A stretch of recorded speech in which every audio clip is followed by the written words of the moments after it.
and welcome to Tinted Specs Podcast. I'm Georgina, and joining me is Denise, founder of Engrained. They make gourmet vegan granola and muesli. Welcome, Denise. Thanks, Georgina. Thanks. Lovely to be here with you. Yeah, I'm so happy to speak to you. And I wanted to let people know a bit about what Engrained actually meant so that they get their taste buds ready. But can you just give us a little introduction to yourself and Engrained? Sure.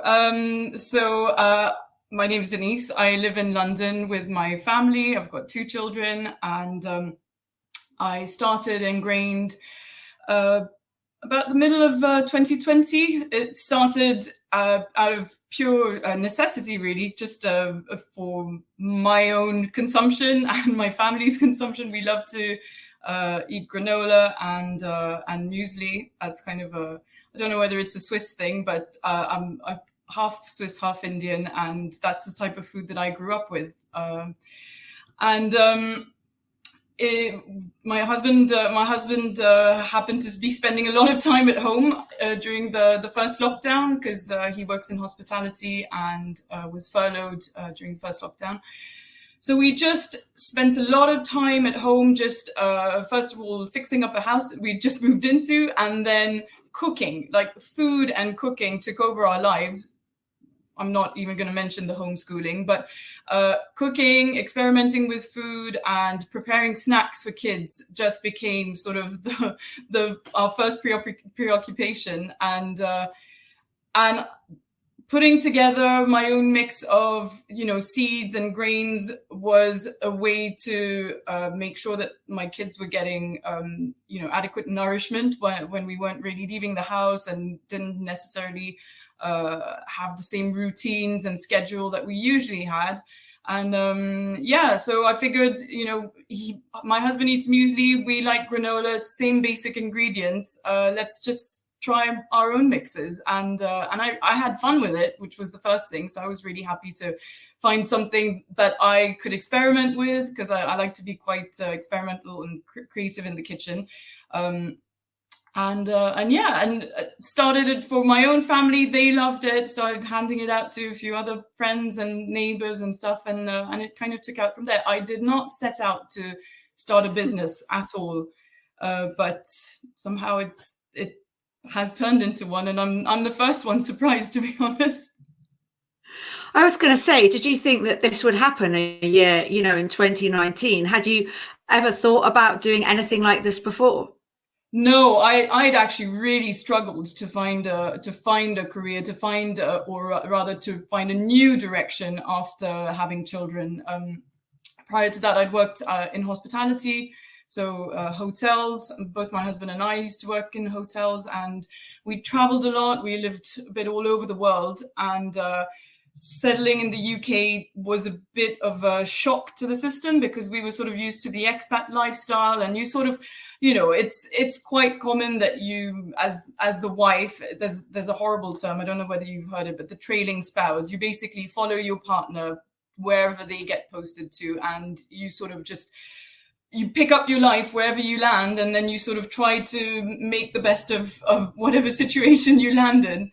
And I'd done that, I really enjoyed it. I loved the countries we lived in, had my children abroad as well. And so that kept me busy. But now that once we were back in the UK and they were sort of older and at primary level, I needed to find something to keep myself busy. And so the pandemic sort of threw our whole lives up into uncertain spheres, and we were just trying to find things to do. And somehow this landed. Like, it's almost like it's a bit like in the kitchen. You throw things together, you see how it turns out. Well, this was just the same thing, but with my life, basically. Let's try to put this out in the world and see how people respond. I think it's great. And also it brings together 2 interests of yours, which is obviously hospitality. So I presume, were you in the kitchen or I don't know how what your role was. I was mainly on the accommodation side. So I worked in sort of rooms. It was in luxury hotels. So like the departments are quite large and very defined. So I was specifically in reservations, front desk, and housekeeping. but I've always had an interest for food, and I come from a very foodie background as well. So food was never far, and I'm married a food and beverage guy, so that means that food is ever present in our lives. Exactly. But I mean, anyone in hospitality knows the importance of food anyway. It doesn't matter what area. And obviously the other side that I have read up a bit about what you've talked about is sustainability, and kind of you noticed how many packages of cereal you were getting through with the plastic inners and everything. And that's obviously an area of importance for you as well. Well, I think we've all sort of woken up to the fact that the way we consume food and the way we consume, this sort of throwaway mentality just isn't working for us, for the world, for everyone. And I just wanted to try in my own little way to try and, I can't solve the issue, but try to have a little bit of impact. It's always, it's every step in the right direction is helping a little bit. I always think of this, there's this image, or there's like this calculation where you see it's a very tiny number squared to 0.1. And if you square it to 0.11, the number at the end is sort of, is so much bigger. It's just to reflect the fact that every person making a tiny little effort is going to see some impact at the end of it all. But sustainability is definitely important for me, for most of the businesses around me that I see now. I think small businesses are really the ones leading the change, and really putting change in consumers' hands, because as consumers, we can only do as good as the businesses allow us to be, the businesses we buy from allow us to be. So that's really important for me. And I noticed that you, as well as making sure the packaging is biodegradable, and I think there was some other kind of terminology used, you also give money to the Woodland Trust. So I suppose you're kind of offsetting something as well. Well, at the time I did that last year, I did dedicate a portion of all sales for a certain period to the Woodland Trust, and I want to do that more often. I haven't invested yet. I haven't sort of linked up to any tree planting program or anything like that. I'm actually looking for the thing that I feel is right for my business. So I know that I think for all of us, you have to find a cause that's close to your heart. And of course, and for me, and I think for a lot of people throughout lockdown, forests and woods were just essential. I mean, the few times we were able to get out of the house, it was to basically go and be in nature and just observe what was around us and appreciate it so much more. So yes, if in future I can find ways to continue to contribute to existing woodlands and their maintenance and sort of contributing to their health, that's probably the direction I'd like to go in. But I'm also, I would love to also support causes that help the oceans and help reducing plastics and such things. I did spend a lot of time researching packaging, and it's still not ideal. I think there's a lot of greenwashing out there, and I'm well aware of the fact that, packaging in the shape that we find it now is compostable or biodegradable, but in certain industrial conditions. So it's still not perfect, but I'm actually testing how long it would take to biodegrade in my own home compost. I'll come back to you with a result once I have one. But I think just, looking out for what the packaging industry comes up with on a regular basis, and trying to see how we can make small changes to sort of lessen the amount of waste that we produce is always beneficial. And the other thing, actually the first way that I started the business was by doing refills, and I still work with a lot of refill shops and customers on that basis. Yeah, I mean, that's great because they bring their own packaging. So that solves kind of that problem, doesn't it? Now, to the flavors and kind of all the deliciousness of, I know that you're a real fan of kind of opposite. So salty and sweet kind of together. And I have to be honest, the one that really stood out for me was Très Chocolat. I was just like, I need to get a hold of that. But I mean, all your ingredients, they have a little bit of naughtiness, but but they're healthy as well, aren't they? Yeah, I mean, I wanted to make it appealing. Like I said, it was initially intended for my children and for myself. So it had to be appealing. It had to be something I was happy to dig into every day and that I knew they would get excited about as well. Because if it wasn't, then it defeated the purpose.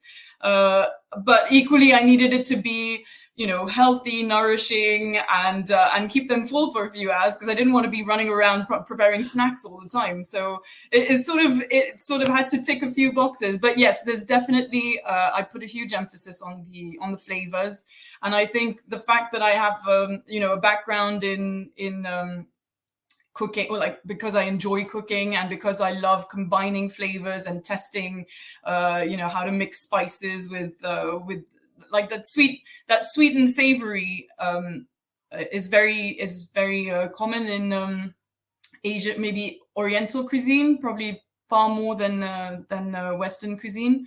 So I really enjoy mixing those two flavors together. Yeah. So I think your favorite, is it carrot halwa granola? Have I got that right?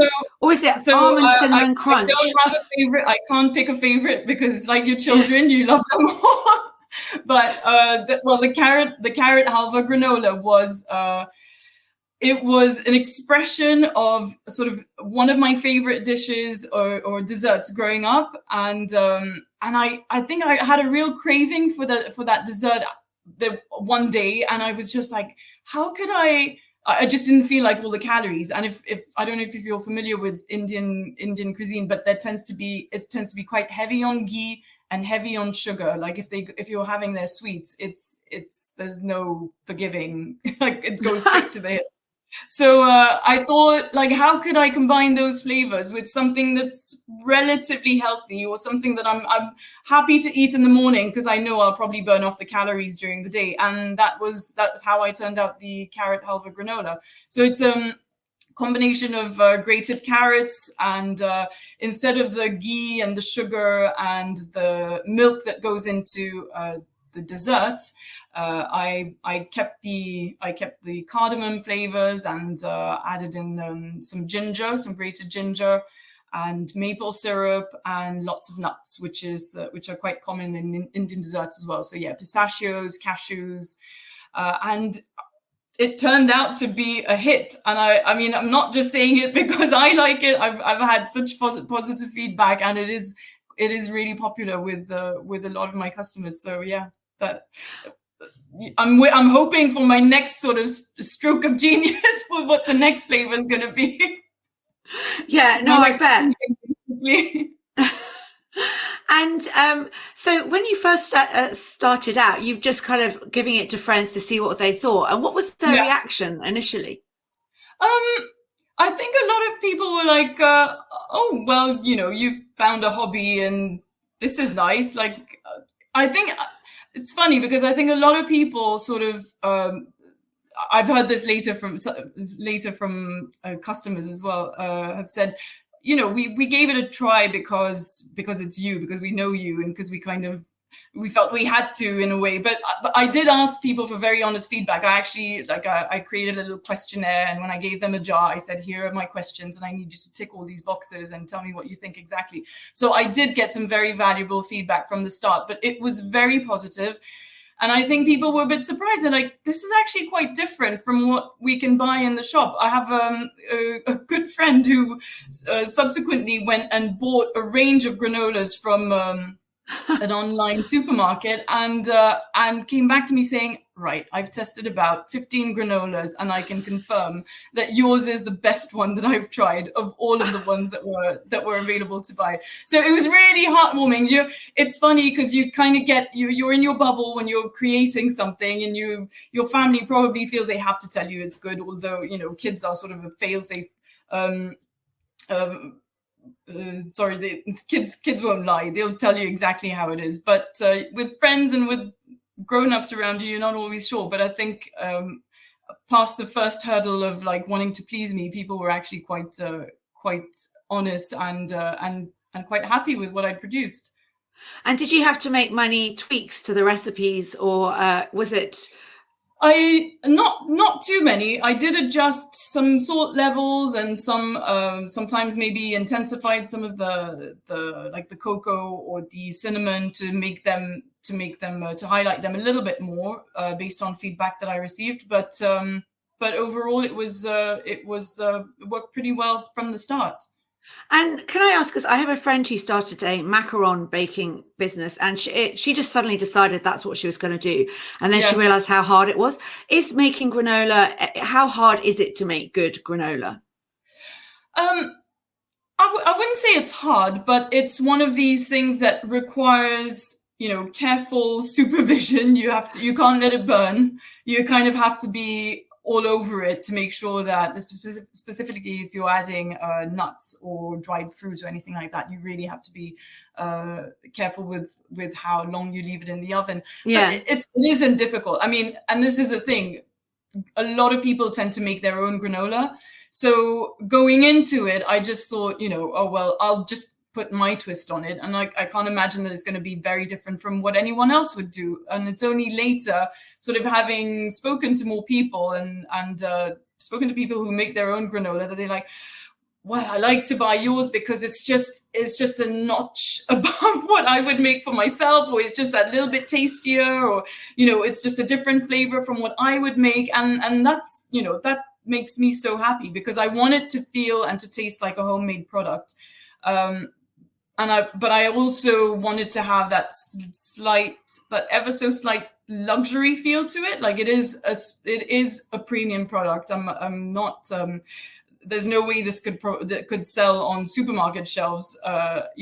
But I think people who are willing to spend a little bit more money, maybe, and specifically to have these granolas at the weekend, maybe as a treat or something like that. Well, that this is the product for them. Well, I think that, obviously I can't think of the word, but the ingredients that go into the recipes are good quality. And also I was just thinking, the one thing we all learned during lockdown is very nice to have somebody else to do it for you. So, and to make it to such a high standard and with a different taste, different flavor to what you're used to. Because, I was just thinking, when we all went into lockdown, I think suddenly we were all like, oh my God, I've got to cook breakfast, lunch, dinner, yes. And so now we're coming out the other end, and it's just, I think we're all just so grateful to be able to get something that's really nice to treat ourselves to make us feel good. Yeah, I think definitely people saw it both as treating themselves, but also, took the hassle out of having to make something healthy. At least, it was, at best, it was a breakfast and a snack sort of sorted for the day. If you had maybe a couple of flavors on hand, you could have one for breakfast and one for either a pudding, because it's as nice after a meal as it is at 11 p.m. whatever. So it sort of ticked a lot of boxes for a lot of people, in the sense they were buying local or buying from a small business, which a lot of people turned to doing during the lockdown, and take the hassle out of it for a lot of people. But for me, quite honestly, Georgina, it was also it kept me sane. I needed something to do while separate from homeschooling children and being around the family all day. So this sort of took me out of that. It gave me a bit of a mission.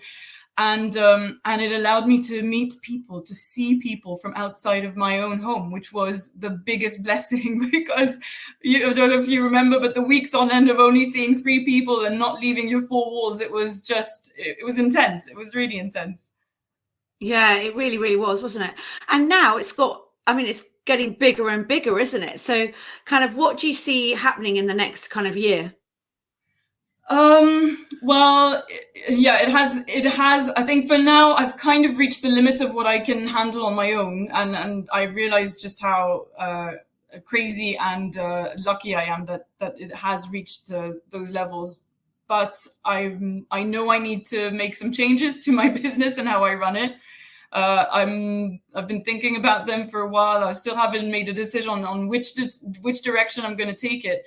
But, I think over the next year, I probably need to look at employing someone, or maybe outsourcing part of what I do, because it is becoming quite labor intensive. I mean, you asked about whether it's a difficult product to make. It isn't difficult, but it is very hands-on, and so you need to be there constantly checking the baking, but also mixing in the ingredients at different stages of the baking process. And so it does take a lot of effort. And since the quantities that I sell specifically in bulk are getting bigger and bigger, it does mean that I do need to ask for help. It's time for me to bring in help. That's the biggest lesson I've learned in the last few weeks.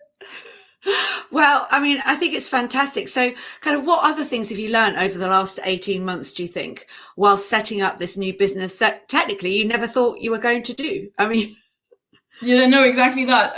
Well, the big, I would say that for all the lessons that I might have acquired in, sort of hospitality and the sort of hospitality linked business school I went to and so on, it's just do it, just start. And I think this has been mentioned in some previous podcasts of yours. It's don't overthink it, just do it, because no one will tell you whether you've got the right skills, whether you've got the aptitude, whether you've got the drive and the motivation to do anything before you actually start doing it. And to say that I've probably, I don't think I would have ever imagined that I could get to the level I'm at now. I'm not saying I'm huge, far from it, but to just even have started and achieved what I did in the last year is more than I probably would have given myself credit for beforehand. So just start and see where it takes you. You'll make mistakes along the way. I mean, I've made mistakes, and I've got a few big mistakes coming my way in the next year, I'm sure of it. But it's important to just live through them and come out the other side. Well, I think that's fantastic advice. Just do it. And where can people find out more about Engrained and get it? So I'm on Instagram. I've got an Instagram account, Engrained UK. And I've also got my website, which is engrained.co.uk, on which you could place an order and sign up to my mailing list. And I'm taking a little break over the Christmas period. So I'll be sort of pushing little packages for hampers and things like that before that. I think especially if people can support small businesses and sort of make little hampers using local suppliers, that's wonderful. I mean, we certainly need it at this time. Everyone's gone back to offices and so on. People aren't consuming as local as they were during the pandemic. So I think a lot of small businesses are struggling, those in shops and so on. So I think it's really important that we support our high streets, particularly around Christmas. Yeah. Well, I think that's something for us all to think about, and the links are going to be in the bit below here. Denise, thank you so much for joining me. Thanks, Georgina. Yeah, good luck with everything, and hope to meet you in person. Take care. Yes, bye. Lovely meeting you too.